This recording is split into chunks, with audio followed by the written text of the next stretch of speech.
Vou fazer a gravação dessa, tira dúvidas aqui, né? Essa aula, ela serve para que... E também eu vou passar todo o conteúdo nota 1 e vou tentar dar para vocês um norte para vocês estudarem, né? Porque é muito conteúdo. A gente trabalhou desde a gametogênese, né? Como é que é a formação do gameta.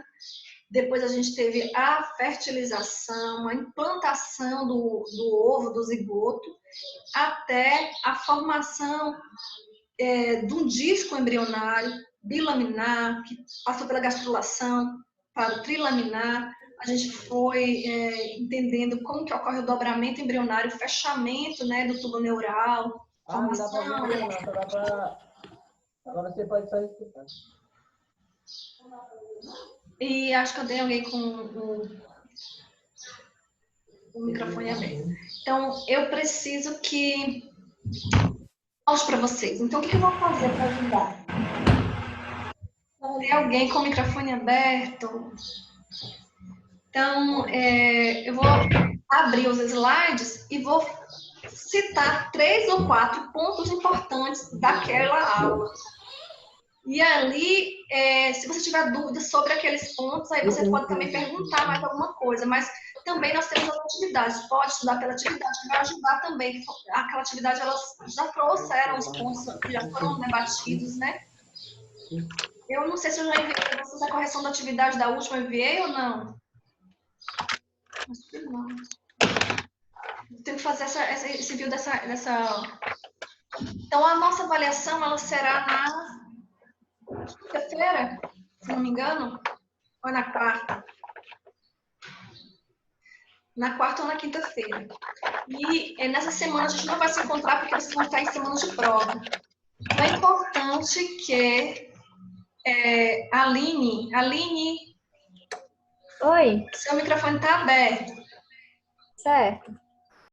Então, é importante que a gente consiga se organizar hoje aqui para abordar pelo menos 3, 4 pontos importantes, que eu considero importantes, para que vocês saibam, né, para a gente passar para a próxima etapa, que é a nota 2. Vamos lá, primeiro eu vou compartilhar aqui a tela com vocês da primeira aula, que foi, a gente falou da gametogênese, né? Aqui é a gametogênese.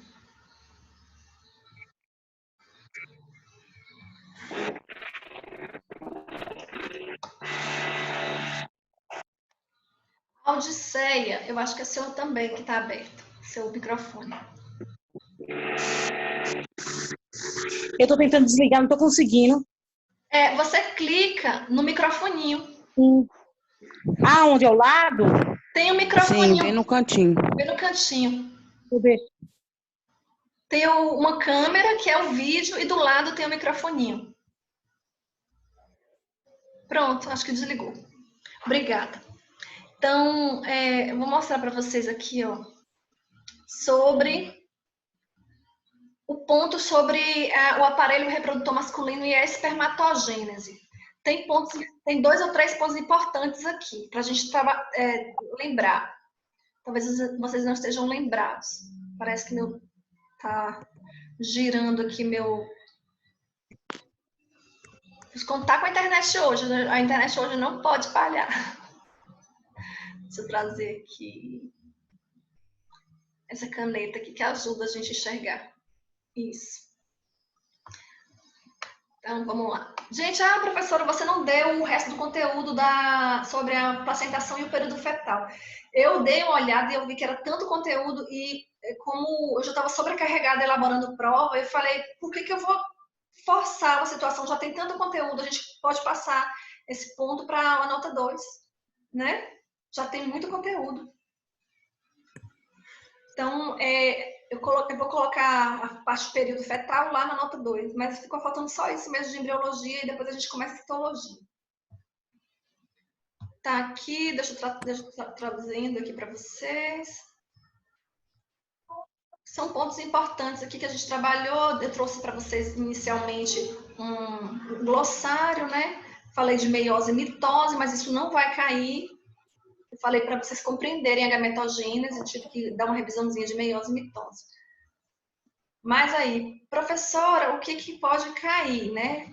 Mesmo na avaliação sobre essa primeira aula aqui. Então, eu acredito que eu posso colocar algumas coisas referentes sobre a gametogênese em si. Que quando eu trago sobre as células de Leydig, de Sertoli, essas células aqui, ó, células germinativas, eu mostrei para vocês na aula.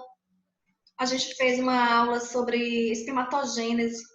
E muitos de vocês viram, não sei se todos tiveram tempo de ver, uma lâmina histológica que mostrava justamente essa imagem aqui, ó, que é uma imagem, deixa eu ver se eu encontro essa imagem aqui que a gente está vendo, ó.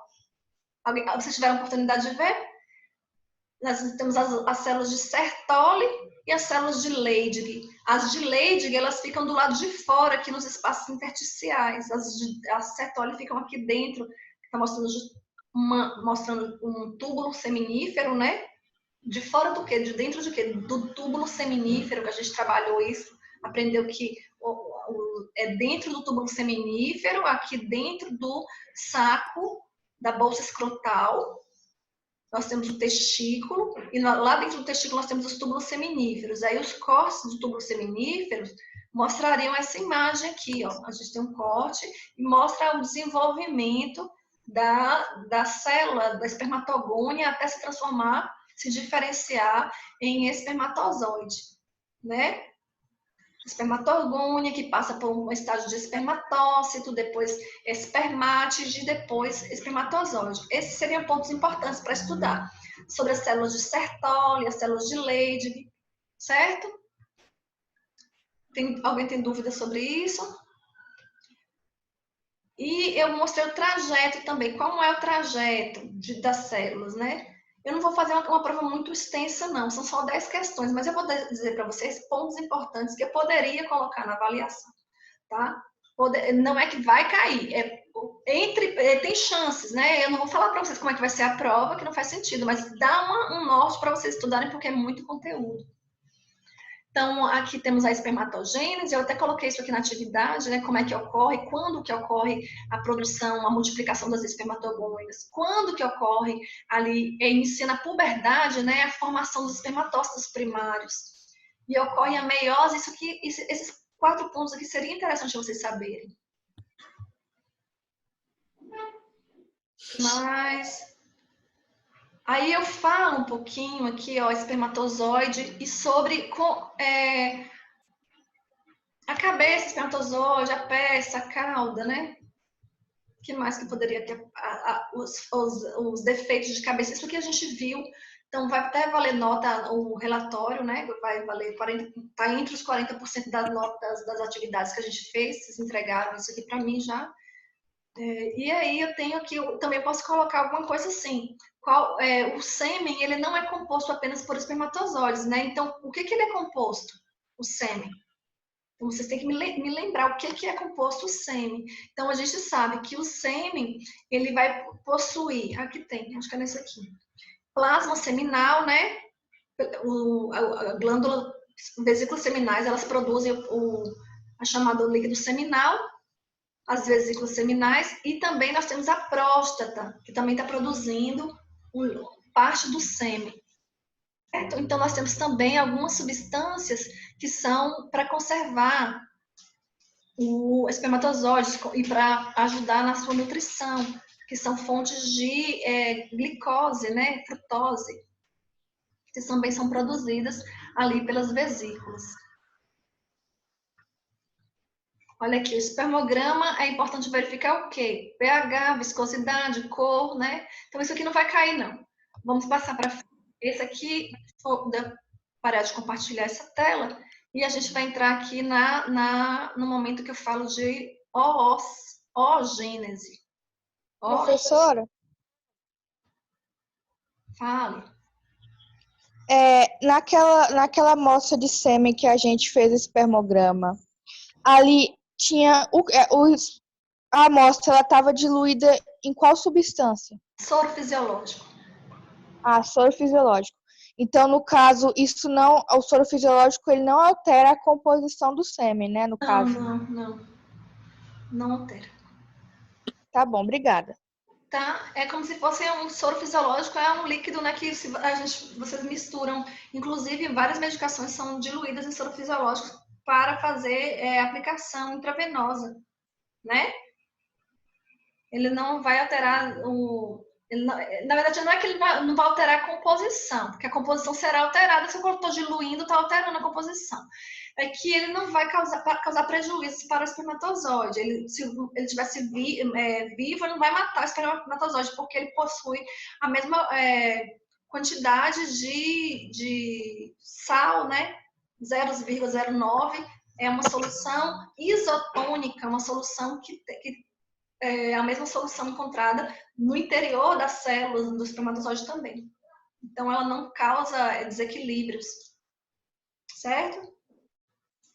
Deixa eu trazer aqui.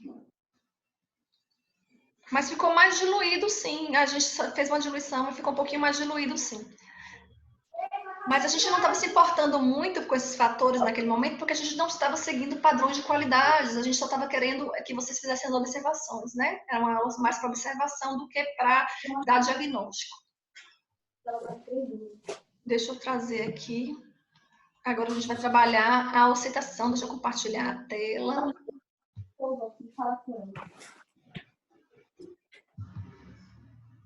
Deixa eu fechar esse aqui de fertilização, não, de gametogênese, e agora essa aqui sobre a ocitação. Sobre a ocitação, o momento da... Não, eu abri a errada para vocês.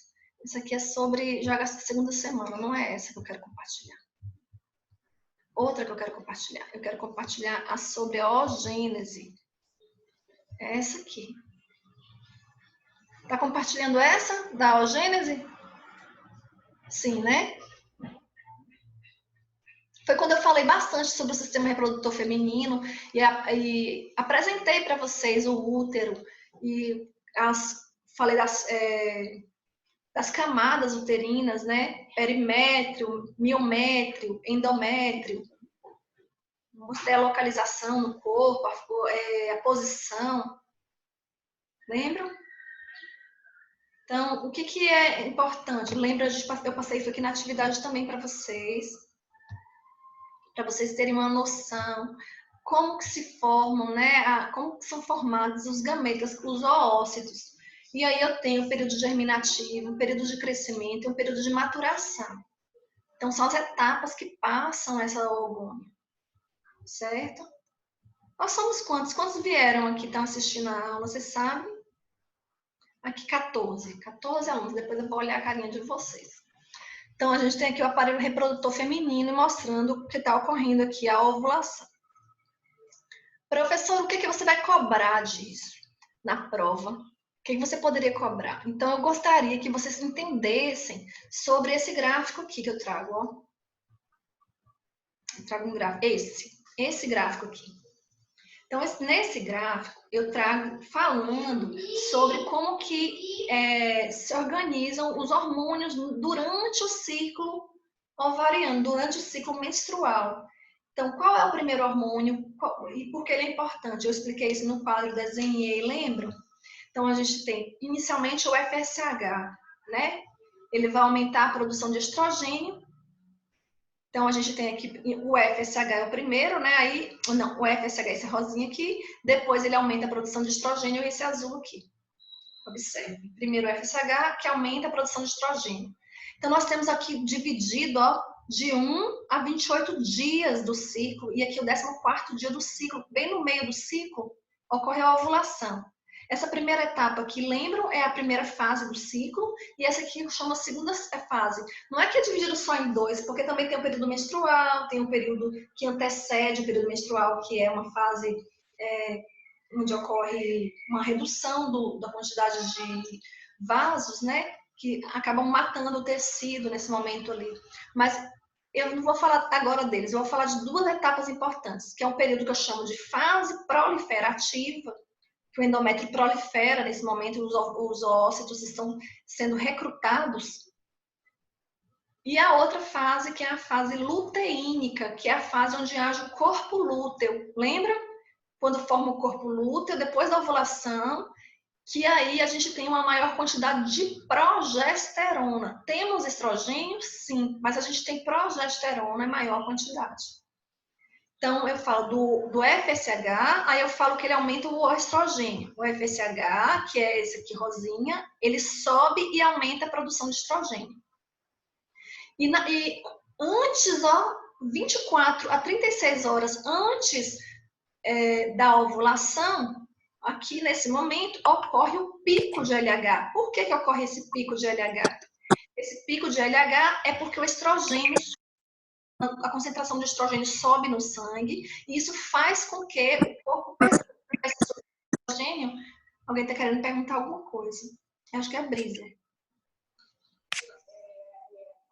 Então, sobe o estrogênio, a gente tem um aumento no pico de LH. Fala, Brisa.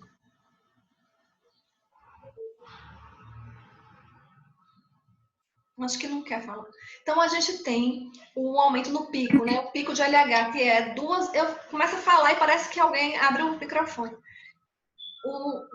De 24 a 36 horas antes tem o pico de LH, e depois desse pico de LH, e é esse LH, essa concentração desse hormônio aqui, que vai fazer o ócito liberar o ovário liberar o ócito e ocorrer a ovulação.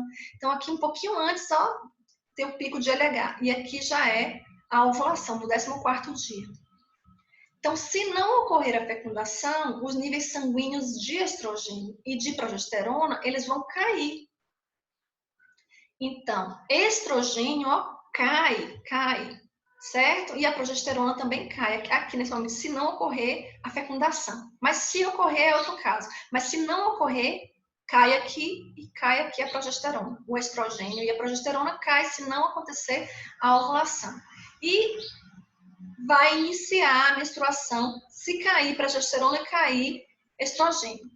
Entenderam? Mas tem essa fase depois da ovulação, a gente chama ela de fase lútea. É a fase que promove a formação do corpo lúteo. O corpo lúteo é quem vai secretar a progesterona em tão grande quantidade. Ele também secreta estrogênio.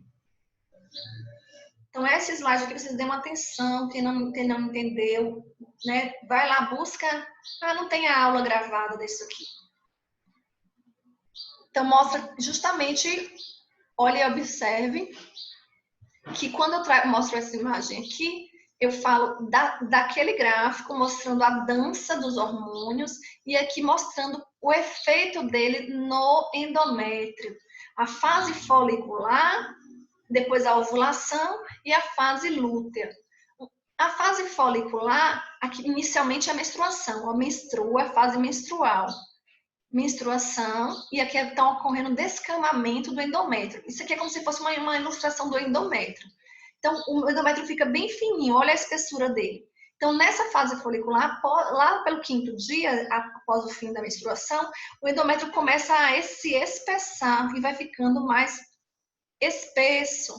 Após a ovulação, durante esse período aqui que ele está se espessando, quem está agindo nele é o estrogênio, para fazer ele se proliferar. E após a ovulação, ele começa a aumentar o seu volume e também as glândulas uterinas, as artérias do endométrio, eles conseguem ajudar a tornar esse endométrio mais receptivo a uma possível gravidez, a uma possível gestação. Então, ele se torna cada vez mais, como se fosse mais macio, mais denso esse endométrio, ele fica além de mais espesso. Quem está agindo aqui nesse momento? O estrogênio continua agindo e mais a progesterona. É a progesterona que torna esse endométrio receptivo, certo? Então, tá vendo que está ocorrendo todas essas alterações vão ocorrendo também concomitantemente, vai ocorrendo alterações também lá no ovário. Aqui no momento a gente vê os ovários, no momento que está na fase menstrual, o ovário tem lá o seu folículo, ele ainda não, ele está pequenininho, ó. E aí, nesse período de proliferativo fase proliferativa, onde a gente tem ação de estrogênios, o que vai acontecendo? O LH, ele vai selecionar esses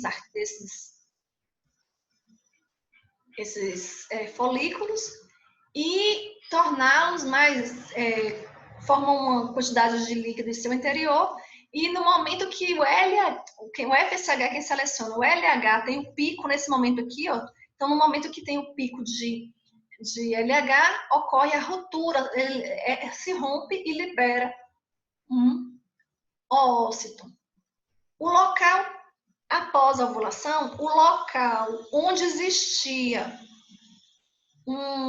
uma cicatriz, né, do folículo, o folículo soltou o oócito, no local, lá no ovário, ficou uma região cicatricial, amarela, ela ficou dilatada, então ela começa a se espessar e forma o corpo lúteo amarelo. E aí o corpo lúteo fica secretando progesterona, e essa progesterona que ajuda aqui no endométrio, certo? Então esse corpo lúteo, ele secreta progesterona constantemente. Se a mulher ficar grávida, ele vai continuar secretando progesterona até a 20ª semana de gravidez. Certo? Por quê? Porque o sensício trofoblasto, ele produz HCG. E o HCG, ele mantém esse corpo lúteo aqui funcionando. Era esse ponto que eu queria chegar com vocês, ao corpo lúteo. Certo? Estudem o corpo lúteo, peguem o livro lá de Moore, dá uma lidinha em corpo lúteo, e vai cair alguma coisa sobre corpo lúteo também. Entenderam? Eu tenho que passar, não posso ficar o tempo inteirinho dando aula, eu tenho que só revisar. Deixa eu trazer aqui para vocês. Aqui traz sobre endométrio, sobre a fase. Aqui traz um pouquinho mostrando mais. Mostrando a divisão do endométrio. Aqui é o miométrio, aqui é o endométrio e aqui é o perimétrio por cima, a camada superficial. Tá bom? Lembra o endométrio? Aqui é o colo do útero, está mostrando o fluxo menstrual. Certo? Vamos passar para outra. Senão hoje não vai terminar nunca.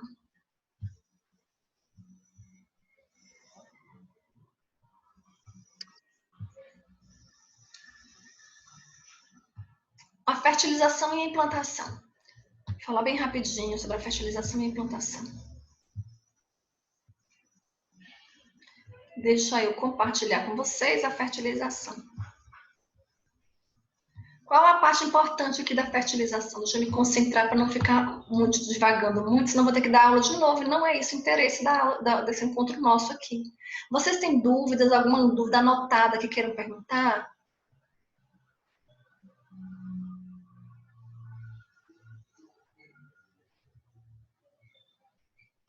Então, eu pergunto aqui sobre o momento que é o oócito e o espermatozoide se encontram. É a fertilização. E aí, eu trago para vocês as fases da fertilização, né? Capacitação, a passagem do espermatozoide pela zona corona radiata, a fusão do espermatozoide. Mas, assim, a parte que mais me interessaria mesmo falar um pouquinho seria sobre o momento tem a fusão do espermatozoide com a zona pelúcida. Você está vendo aqui, ó, a Z1, Z2 e Z3 no oócito. E ali ocorre a fusão da cabeça do espermatozoide com o oócito. Observe a reação acrossômica. Que reação é essa? Então, existem algumas enzimas que são chamadas de acrosina e aluronidase. Deixa eu colocar aqui. A acrosina e a aluronidase são enzimas que estão no acrossomo, na cabeça do espermatozoide. E essas enzimas, elas vão ajudar a digerir uma parte ali da zona pelúcida. Então, a reação cortical, o que é a reação cortical? Então, a membrana do oócito, ela vai se tornar impenetrável a outros espermatozoides, certo? Então, a sua composição é para evitar a ligação entre a penetração do espermatozoide. Então, isso que é importante. Para que vai servir essa reação cortical e de zona? Essa reação é uma reação que ocorre no interior do oócito, do óvulo. Essa reação é lá dentro do citoplasma do oócito, começa a liberar esses grânulos corticais para um espaço chamado espaço perivitelínico. E isso impede que outros espermatozoides consigam, o espermatozoide pode até entrar aqui, mas eles não vão conseguir penetrar. Então, essa reação vai evitar a poliespermia, certo? A reação cortical evita a poliespermia. É isso que eu queria falar. Então, esse ponto é importante. Outro ponto importante.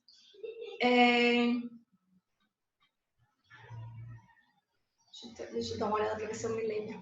Então, da clivagem, ó, a clivagem, super importante. Quando eu falo da clivagem, eu digo para vocês assim, que a mórula, né, ela vai aumentando o número de blastômeros no seu interior.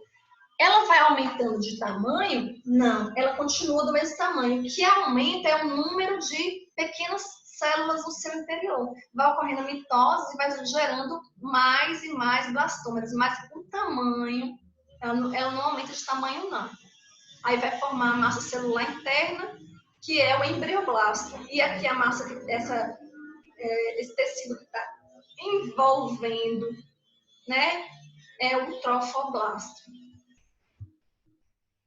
Ocorrendo clivagens aqui, ó. Então, a gente viu os blastômeros, né? No momento de blastulação. Então, depois que forma o zigoto, você tem que lembrar que formou o zigoto, ele vai passar pelas clivagens. Depois das clivagens, ele vai produzir a mórula. Tem entre 16 e 32 células. E aí, o que acontece? Essa mórula, ela vai passar por uma diferenciação. Ela vai absorver líquido e ela vai se diferenciar num blastocisto. Como é o blastocisto por dentro? Todos lembram? O blastocisto, ele é assim, ó, ele tem essa massa celular interna e tem o citotrofoblasto, né? E aí eu mostro justamente que essa parte de massa celular interna, ela vai dar origem ao embrião. E essa outra parte, a massa celular externa, né? Ela vai dar origem à placenta, ao saco gestacional. Aí eu mostro isso aqui. Se a fecundação ocorrer, deixa eu ver se era isso que eu queria mostrar. Já falei disso. Aí eu entro na segunda semana de desenvolvimento. Sobre a segunda semana de desenvolvimento, é a semana do 2, que é conhecida como a semana do 2. Então, é importante vocês se lembrarem que o trofoblasto ele se diferencia em uma camada interna, né? E esse trofoblasto ele vai se diferenciar em dois. Quem são os dois? Cito e sensício trofoblasto. Certo? E aqui, ó, o trofoblasto se diferencia em citotrofoblasto e sensício trofoblasto. O embrioblasto, ele vai formar duas camadas, o epi e o hipo. Então, dá uma atenção especial para esse slide aqui, segunda semana, semana do 2, onde eu falo o mesoderma, ele se divide em duas camadas, camada somática e camada esplânica. E formam-se duas cavidades, a amniótica e a da vesícula vitelínica. Tá bom? Você dá uma atençãozinha aqui a isso. Vamos lá, o que eu posso falar? Todo mundo saberia, se eu colocasse na avaliação esse desenho aqui, eu acho que todo mundo saberia me dizer o nome das estruturas. Poderia ser uma questão, só para dar uma ideia, uma dica. Certo? Vou passar para outra. Vamos ao compartilhamento dessa aqui. Vamos abrir uma nova aula, agora segunda, terceira semana. Então, eu trago para vocês da segunda, terceira semana, na verdade, eu comecei a terceira semana. Eu acredito que da terceira semana tem muitos e muitos pontos interessantes. Como foi a atividade que eu passei para vocês da terceira semana? Aquela atividade tem muita coisa para a gente tratar, muita mesmo. Mas aqui eu falo da segunda semana, trago uma revisãozinha da segunda semana e eu trago... deixa eu me lembrar, que pontos eu poderia abordar? Os pontos da atividade. O momento de gastrulação. Sobre o momento de gastrulação, é importante que vocês se lembrem que o que é uma gastrulação. Gastrulação é o seguinte: no final da segunda semana, no início da terceira semana, o disco ele é bilaminar e ele vai passar a ser trilaminar. Então, de bilaminar para trilaminar, ele vai formar um disco diferente. Isso é gastrulação, tá bom? Então, como é que se forma? Como é que se inicia? Se inicia através da linha ou nó primitivo que está lá no epiblasto. Não vão confundir com outra camada. Quem inicia é lá no epiblasto, a linha ou nó primitivo.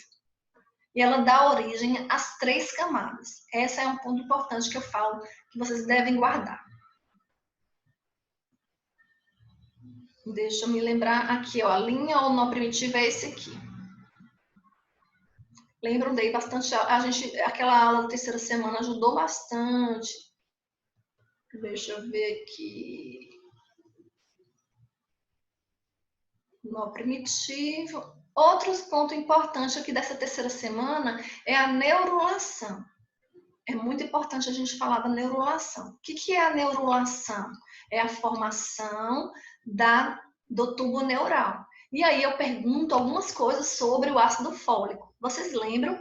Então, essas questões relativas à neurulação, que é a formação do tubo neural, o fechamento do tubo neural, tanto o fechamento da parte anterior como da parte posterior, elas são importantes. São pontos importantes para a gente estar lembrando. Os dobramentos, como é que ocorrem, né? Então, coloco aqui falando sobre a neurulação. Então, essa neurulação é um processo pelo qual vai formar a placa neural, as pregas neurais e o fechamento delas para formar o tubo neural.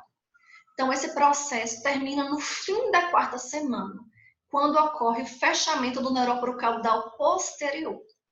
Certo? Acho que é 28 dias, 27 a 28 dias termina de fechar aquela parte posterior do tubo neural. Deixa eu trazer alguma coisa aqui que está faltando. Falei dos somitos. Quem sabe o que são somitos? Olha aqui os somitos, né, nessa região aqui. Não sei se vocês conseguem ver, porque eu estou sem a ponteira. Aqui. Os somitos, né? Então, os somitos, eles darão origens ao miótomo e ao esclerótomo. Aí eu mostro isso aqui, ó. Então, os somitos, eles se organizam aqui.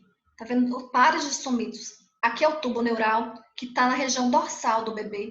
E aqui você tem um somito aqui e um somito do outro lado. E eles se dividem, ó, em dermomiótomo e esclerótomo. Primeiro se dividem em 2 partes. Em seguida, o dermomiótomo ele se divide em dermátomo e miótomo. E mantém lá o esclerótomo, tá vendo? Então, o dermátomo dá origem à pele, o miótomo dá origem aos músculos e o esclerótomo dá origem às vértebras da parte axial do ser humano, que é justamente o esqueleto axial, o que sustenta, né, os membros, essa parte nossa aqui, embaixo do pescoço, que sustenta o membro, o esqueleto axial. Sustenta os braços, sustenta as pernas. Então, essa parte é o esqueleto axial que vai dar origem. Então, as vilosidades. Essa parte das vilosidades, talvez eu pergunte, viu? Falando sobre as vilosidades primárias, vilosidades secundárias, como são, como se formam, qual a diferença entre elas, primária, secundária e terciária. E tem tudo isso aqui escrito. Então, quando eu falo de velocidades. O que mais eu trouxe? Vocês têm alguma dúvida para perguntar?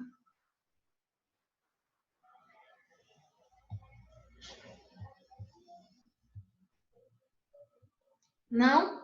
Ninguém tem dúvida? Quem é aqui? É a... Eu esqueci, Lucilene, né? Parece que é a Lucilene ali. Deixa eu ver. Eu trago aqui sobre a 4ª, 8ª semana. Vamos compartilhar com vocês essa tela aqui da 4ª, 8ª semana. Já está compartilhando? Não, né? quarta a oitava semana. Eu também gravei um vídeo, não tem muito o que explicar. Eu vou mais a dizer quais são os pontos para estudar daqui da quarta a oitava semana. Expliquei bem explicadinho, com toda a calma do mundo lá no vídeo, não foi? Tive o maior carinho de fazer esse vídeo. Tem aqui pontos importantes da quarta a oitava semana. A terceira semana, você tem que se lembrar que a terceira semana também é um período crítico, né? Por causa do ácido fólico, tem que lembrar aquela parte lá, mas já falei sobre isso. Na quarta e oitava semana, principalmente falar dos dobramentos que ocorrem na quarta semana, a formação do cordão umbilical. Eu posso perguntar alguma coisa sobre a formação do cordão umbilical, tá? No momento do dobramento, né? Como que é a formação do cordão umbilical? Então, tá descrito aqui, ó. Tá certo? Então, quais são as estruturas importantes? O ducto onfaloentérico, o alantoide, o epitélio então o âmnio vai se expandir e vai envolver o pedículo de conexão, o ducto onfaloentérico e o alantoide. Então, o âmnio vai envolver essas três regiões e vai ser o âmnio o revestimento do cordão umbilical. Certo? Então, eu trago justamente mostrando aqui essa imagem. Se eu mostrar essa imagem para vocês, deixa eu colocar aqui, vai mostrar como que é, aqui, ó, o alantoide, aqui o pedículo de conexão, isso aqui, esse canalzinho que ficou da vesícula, esse canalzinho aqui é o que eu chamo de ducto onfaloentérico, ou saco, ou ducto, tem algumas pessoas que chamam de pedículo vitelino, alguns autores, ou então ducto vitelino, mas outros autores também chamam de ducto onfaloentérico, esse canalzinho entre a vesícula e o intestino que está se formando.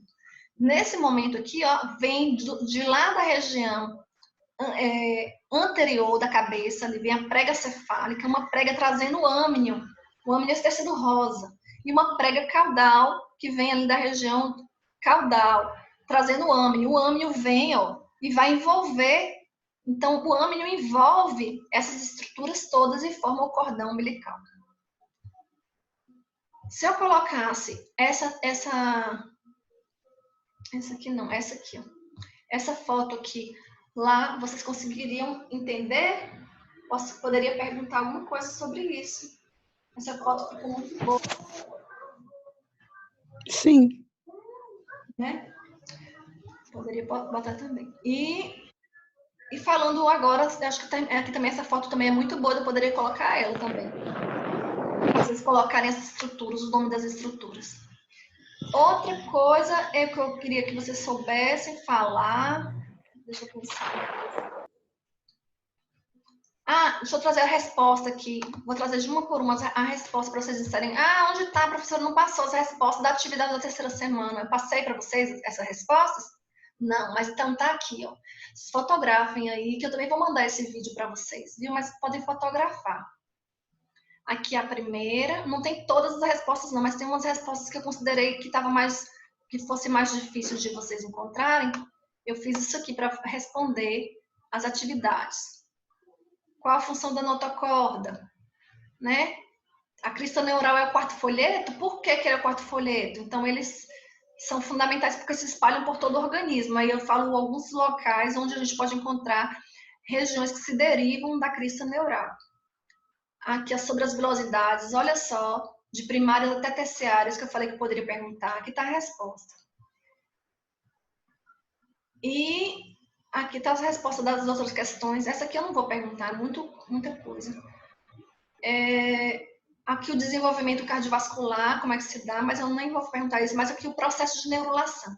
Então, isso aqui resume bastante bem o processo de neurulação que eu posso perguntar na atividade, que a neurulação é um momento importante. Né? A neurulação ela começa na terceira semana, ela termina lá no final da quarta semana. Então, ela envolve, chega aqui na quarta semana, eu ainda estou falando de neurulação. Então, a placa neural é alongada, suas extremidades laterais vão se elevando, né? Ali a região média ela é deprimida e forma o sulco neural.